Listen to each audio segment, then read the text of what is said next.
I'm going to hit record.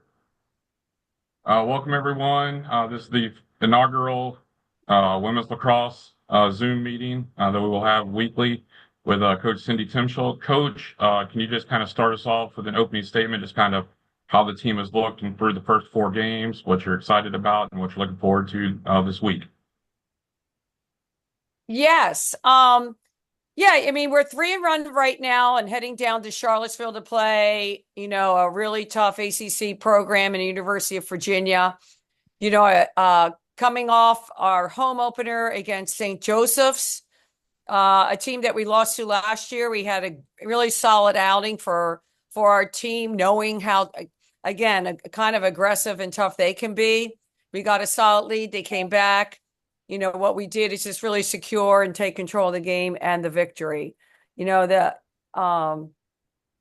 heading on the road for a back-to-back road stint, going up to Villanova, we really felt solid going into that game. I think some of the elements were part of maybe the overall performances of perhaps both teams. We were playing in basically like a little snowstorm. The field had to be plowed several times before the game. And again, although the final score doesn't reflect, I feel kind of the dominance that we had, we were happy to come away with another victory for Navy women's lacrosse. And we had a quick turnaround going down to Richmond, trying to beat another storm. It's probably the preseason of storms for 2025. And yeah, I mean, Richmond came off, beating Penn State at Penn State. They had just come off another victory against Queens, kind of a newer Division I program in Charlotte. We felt we're going to have our hands full. We got a hot start, which is what we wanted. And probably one of our most solid offensive outings and defensive stops. And, our performances were solid throughout the whole game. Coming back home, this is where we love to play at Navy Marine Corps Stadium. We faced on Sunday a really tough Harvard, Ivy League team. Yeah, I mean, it was a disappointing loss for Navy. However, it was an opportunity for us, to kind of, reevaluate, know what's in front of us, kind of put our front foot forward and, going into, Virginia, knowing how tough they are, particularly at home at their stadium is, we really got after it yesterday. We head down today and practice down there. So we're excited about this opportunity to play a top 10 program and certainly disappointed coming off of Harvard, but, we have a long season ahead of us. And, we're just now in a place of, locking it in, getting super focused and really playing hard for each other. All right, let's open it up for questions. Coach, it's Bill Wagner from the Baltimore Sun and Capital Gazette newspapers. Upon reviewing the film, what did you see in terms of the second half against Harvard? I have to say I was shocked to see that Navy only scored 2 goals in a half. I don't know that that's ever happened Yeah. during your time at Navy. Not often, if it has. No, and we did everything to put ourselves in position to create the offense that we wanted. And it just seems like for some reasons you never want to be that team to kind of beat yourself, meaning, just holding back, maybe attacking more aggressively. I thought the game was, called fairly. We dominated in draws. We were solid in the goal cage. We changed our defense, which literally changed the game and got us in a position not only to tie. So we had the opportunities, and Bill, you're right, to excel in the second half, given the ball, given those chances. Yeah, I mean, we just did not execute the way we normally do. We're just off, I don't know. The lacrosse goddesses or whatever weren't in our favor. I mean, it goes more than that. I think we needed to generate more offense and attacked more against their zone, which was very, very solid. It protected their goalie. And, we didn't shoot well, 30%. We were generating shots. We had 30 shots. That should at least get us to around 14, 15 goals. So, that was, again, a sad loss for Navy women's lacrosse, but an opportunity for us to take that loss, not forget it, but to move forward. One more for me with regard to that game. Obviously, some of your big guns did not score in the second half. You look at Emily Mess and, Emma Kennedy's obviously your second leading scorer. But do you have to maybe run sets? And I know they played zone, so it's hard to kind of run a one-on-one set. But is there anything you can do to put the ball in the stick of your top scorers and try to get them going downhill to the cage, maybe to generate some offense? Yeah. Yes. Yeah. So we all think of it as a whole team offense, but we have to get the ball into the hands of Mess and Ava. They make great decisions, particularly when there's a little more lax IQ against a zone defense. And that's kind of a failure on our part, that we didn't find a way to make sure, make a clear message coming out of half. We had an opportunity to do that. And, we saw someone open and, it was just a failed attempt. So we need to stick. We have many, many sets that we run. And in this case, we just didn't run the way we have been running, with that fluid flow, confidence. Again, you can analyze things. It just felt, to handle tough better for Navy women's lacrosse. And maybe when it got a little bit tough and tight, they got tight. So then we were rushing shots. Their goalie played solid. We needed to also get to, so to speak, in basketball to the line. We needed to generate, more penetration into their zone to get fouled. And that's on us. That's on me and my coaching staff. We got back after it yesterday. We play a zone against Virginia. So, I don't know. I mean, in sports, sometimes, you just have one of those days, and certainly we don't want to have that, but we did. Mike, anything else? Coach, I'm going off that question. I'll let someone else ask a question. Yes, Tim. Yeah, going off that question from Bill. Similarly, Alyssa Chung, your freshman, her first goose egg as a college attack. Two-pronged question. First, what has allowed her to be so successful in her start under your program? And second, what did Harvard do? Or maybe was she not as assertive as you'd like her to be against the Crimson? Yeah, so I'll go back to the original question. What makes Alyssa Chung, stand out? It's just really the work she put behind in high school. So she's just obsessed. She's a very smart athlete. She was recruited by Northwestern, recruited by Stanford. But lacrosse is also a passion. She has a military background, so Navy was really her first choice all along. So what sets her apart is just her stick work abilities and her finishing abilities.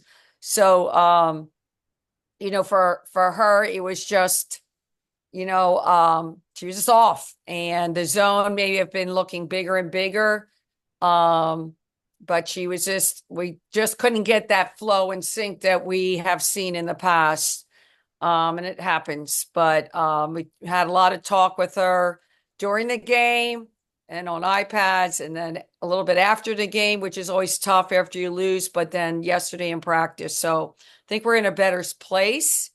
And I think, we feel like freshmen can go out there and play free and have fun, but maybe she felt pressure. I'm not sure, but we just kind of reeled it back in, get the team, everybody's, encouraging each other offensively so they feel more flow.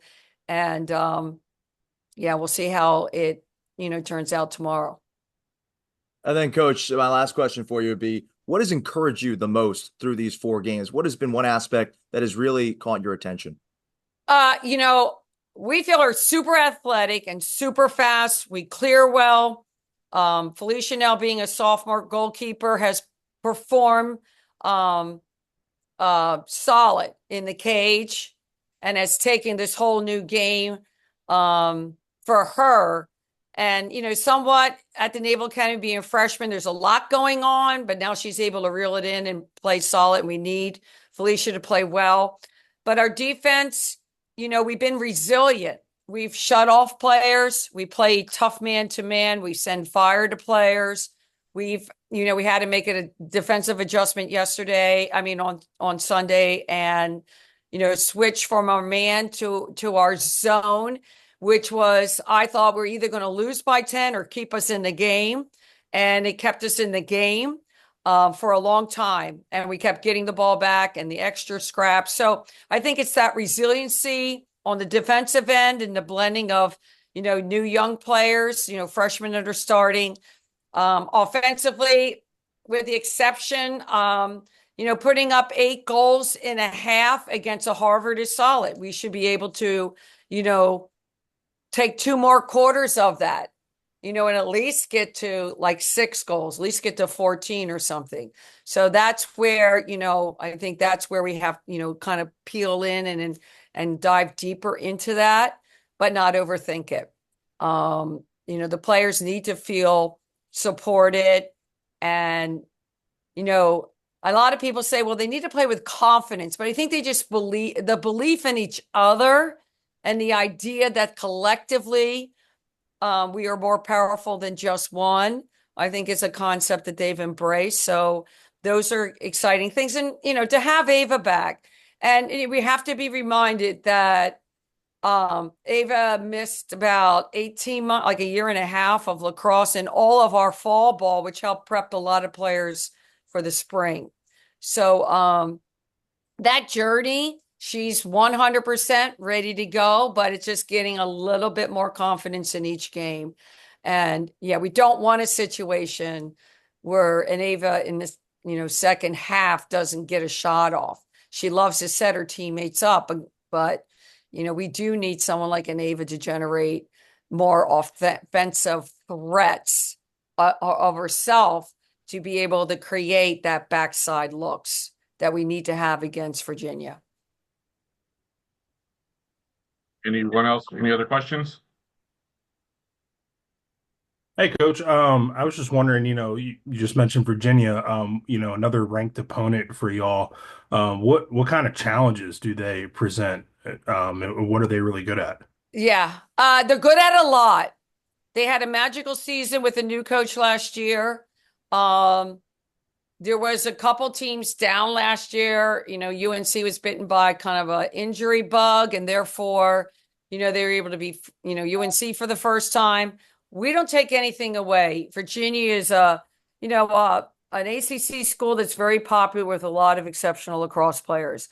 What they do well is what everybody wants to do well. They're solid in the goal cage. They're solid at the draw, and they play a massively aggressive zone defense. And offensively, you know, they are very disciplined and are used to playing against the zones, which is where a lot of teams have gone to.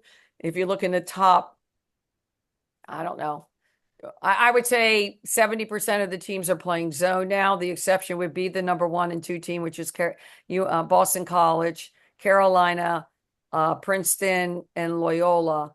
But with that, they rely heavily on a very organized zone, aggressive defense, a great draw person.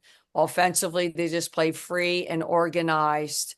And then, that's a good formula for the ACC, and in this case for Virginia. And those are the challenges they present to us going down there. But it's one that we're, you know, this is where we have to understand where we stand. And we talk about, you know, we want to represent the Naval Academy and Navy Women's Lacrosse and the Navy Athletic Association at its highest level, and stepping out on the field is a privilege. And so going down there is not only an honor, but an opportunity to showcase, Navy women's lacrosse and how we do match up against Virginia. Thanks, Coach. Mitchell, any more questions? No, Yeah, I'm good. Thank one you. more for me, real quick. I know we're still in the non-conference portion of the schedule, but I'm sure you keep a close eye on what the Patriot League teams are doing. What are you seeing? We forget Loyola. We know Loyola's a good program, but what about some of the other teams? Are you seeing some teams that are showing you something out there in their non-conference play? Yeah. I think what stands out, first and foremost was Army's, win over Rutgers in their first game or second, maybe my second game. And Rutgers is a Big Ten school, so and close to each other. That's going to be someone they're going to have on their schedule. So that stood out. Additionally, Holy Cross really has their entire attack back, and they've been red hot. Beating a Fairfield that was in the NCAA last year and dominating teams. But surprisingly, Brown University, another Ivy school, was able to, beat them decisively this past week. And I'm sure they're going to take that loss. They played inside and reevaluate. But I think those two programs, especially, I think Bucknell played Villanova pretty tight this past weekend. I don't think Villanova's goalie played that well, and I think that was part of it. But I think there's a lot of excitement in the Patriot League, and we always feel that way because it's hard to hyper focus on a Loyola or the big match with the N-Star Army Navy. It is we know that the Patriot League can be a solid, competition for us and nobody that we're going to overlook. Wags, anything else? I'm good, thank you. Tim? No, sir. Thank you very much. All right. Thank you, everyone. Well, to have this opportunity, I want to thank you all for being a part of this and to ask me questions, which I love to answer questions. So thanks so much. Scott? Thanks, Coach. We got a couple minutes left. I got one for you, Cindy. Yeah. Emily and Ava are arguably your two best players on offense. They're also extremely unselfish. They're always looking to make the right lacrosse play. How do you balance that with them? To sometimes they have to look to shoot. Neither one took a shot in the second half. And they're, like I said, they're always looking to make the right lacrosse play. They're also probably your two best scorers. How, as a coach, do you balance that? You don't want them to be selfish. Yeah, sometimes you have to be a little selfish. No, you're right. I think there's a concept, and Ava's been your epitome of wanting to be a team player. When I said she didn't get a shot off, she goes, "It's all, it's all of us, And so, that's a wonderful trait to have. But at some level, we're not going to, to take that and understand that the wording is escaping me, but they have to understand that if they have to want to score in order for us to be successful. And so they just have to attack more aggressively.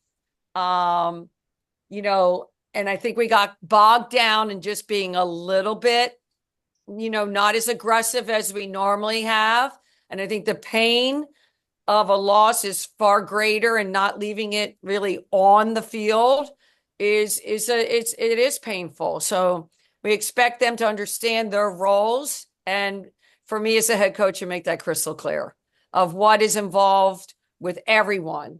So if Ava if Ava has that ability, or any other that is drawing attention, it can more effectively maybe set up those shots that may have been better finishing shots. But yeah, we want the ball in the hands of the players that can make a difference on offense. And I think collectively they understand that. And if they all run it effectively, then we're all benefiting. So yes, thank you, Scott. Kind of reminds me of the Indiana Pacers and Tyrese Halliburton. He is such a great playmaker and loves to pass first. Yet when he takes 20 or more shots, the Pacers never lose. So it's kind of like it's a balancing act, you know. It's a balancing act. It's I'm not gonna easy. I'm gonna use that tonight, Scott. Thank you so much. Sounds good. All right, Anything Alyssa else, Chung's Scott? not afraid to shoot. who? Alyssa Chung doesn't. No, she is not afraid to shoot. I mean, and unfortunately, she got caught with a dangerous shot the first game, so she was a little bit gun shy. You get, a red card. I mean, a yellow card. So no, she is not afraid to shoot. And again, with Ava getting more looks and AC understanding the value of everyone on that offense to set each other up to get those kind of shots, we'll be in a better space. All right. So Any Tim more was questions? talking to you Thanks, about guys. Tim was talking to you about Gary Gate. He's Syracuse men's team is struggling. They lost a couple in a row. They got upset by Harvard. Does he call his old boss and ask for advice? I talked to Gary a couple weeks ago when he was traveling down to play Maryland. I mean, the Ivies just really come through. Cornell upset them last year at Cornell. Harvard was looking for that signature win on the men's side. And Jerry got it against against Syracuse, I'm sorry. And yeah, I have some thoughts, about Syracuse. And I think it's just kind of the same feeling. I think Jesse Bernhardt, the defensive coordinator for Maryland, is a genius, but they're going to have to know they have to earn every goal they get. And that offense, they have an explosive, powerful offense on Syracuse side, on the men's side. Again, kind of just give the ball to Joey Spallina. But it's going to take, you got to earn it. And that's this whole game. You got to earn everything, every little piece of that field. So yeah, no, I think Gary will figure it out anyway, but thank you. Thanks, everybody. Thanks, Cindy. Thank you, everyone. Thank you.